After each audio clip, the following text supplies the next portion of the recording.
What if you could earn a double-digit yield and owe almost no current taxes on it? It sounds like an investor's fantasy, but a new breed of ETFs is making it a reality. Meet the NEOS High Income ETFs such as SPYI, S&P 500 High Income ETF, and QQQI, Nasdaq 100 High Income ETF. These funds are delivering 12% plus distribution rates while using a clever strategy to make most of that income tax-deferred. In this video, we uncover how NEOS's unique approach works and why it's attracting attention from income seekers and tax-savvy investors alike.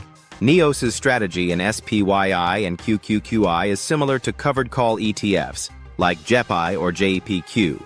They invest in the S&P 500 or Nasdaq stocks and sell options to generate high income. The twist is in their tax treatment. A whopping 94–96% of their 2024 distributions were classified as return of capital, ROC. Return of capital isn't immediately taxable income. It essentially gives you some of your investment back, lowering your cost basis instead of counting as dividend income in the current year. In practical terms, that means the bulk of the juicy yields from SPYI, QQQI won't hit your tax bill this year. You defer taxes until you sell the ETF, potentially years down the line. A huge win for taxable accounts, especially for retirees managing yearly income levels. So how do these ETFs pull off classifying income as return of capital? The secret lies in the types of options they use. SPYI sells S&P 500 index options, SPX, and QQQI sells Nasdaq 100 index options, NDX. Index options get special tax treatment, 60% long-term, 40% short-term capital gains by default under IRS Section 1256. And when used within the fund, the way the fund's accountants allocate distributions can result in most being labeled as ROC. Essentially, the option premium income doesn't count as fund earnings in the traditional sense, so it's returned to investors as capital. The NEOS team explicitly designs for this. We want as much of that yield to be taken home after taxes as possible, co-founder Garrett Paolella explained. And it's working. Over 90% of SPYI and QQQI payouts have been tax-deferred. Now about those payouts, they are impressive. SPYI has been yielding around 12 to 14%. And QQQI about 12% in recent months. These numbers can fluctuate with market conditions, but they've been consistently high. How can they sustain that? It's the combination of stock dividends plus option premium. For instance, SPYI holds the S&P 500 stocks, which might yield 1.5% on their own, and then layers on an active call spread strategy. They don't just sell a call and cap all upside, they also buy a higher strike call, creating a call spread to allow some participation in market gains. This means if the market has a modest rally, these funds can still capture part of it, unlike a 100% covered call fund that might miss all upside beyond the strike. It's a more complex strategy aimed at balancing income and growth.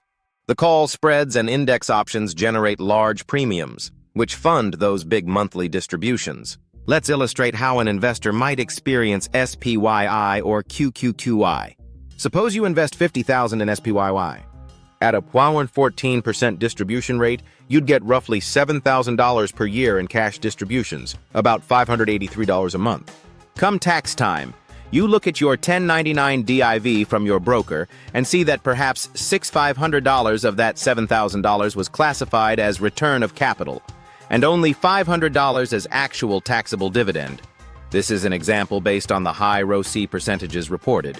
So you might only owe taxes on $500 as qualified dividend or ordinary income this year. The rest, $6,500, is deferred. Your cost basis in SPYI will drop by $6,500, which you'll account for when you eventually sell the shares.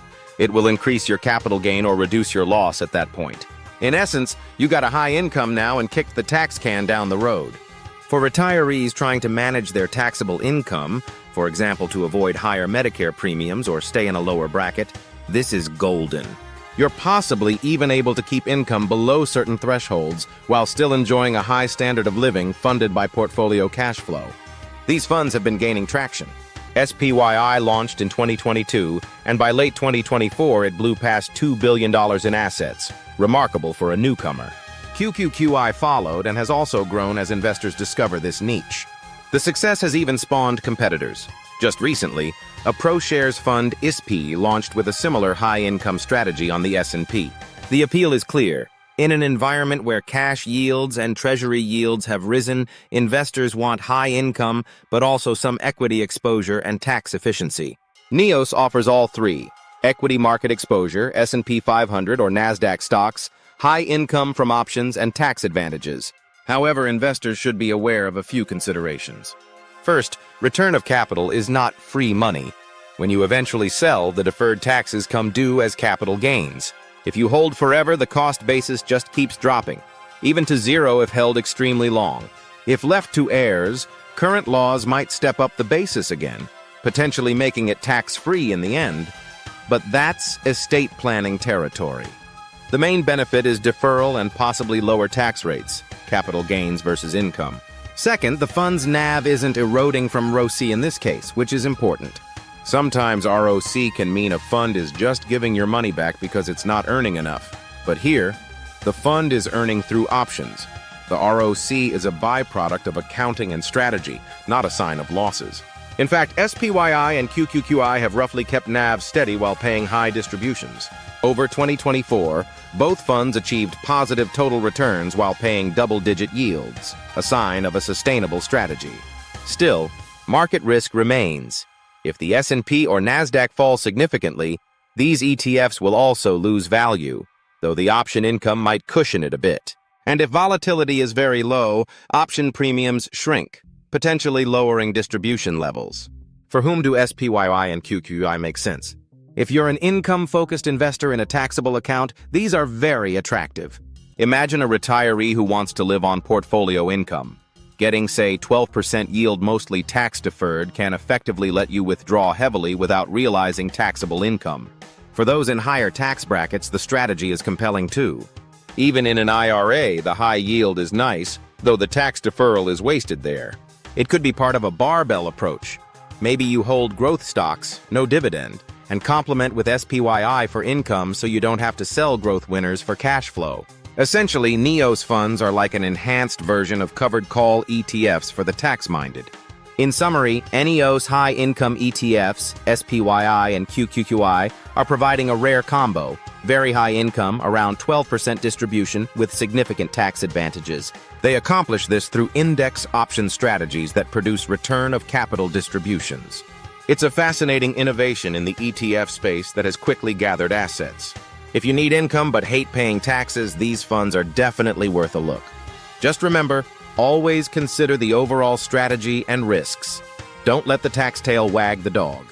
But when an investment essentially says, here's 12% and we'll let you defer most taxes on it, it's understandable why investors are flocking in. This could be a game changer for income investing in taxable accounts.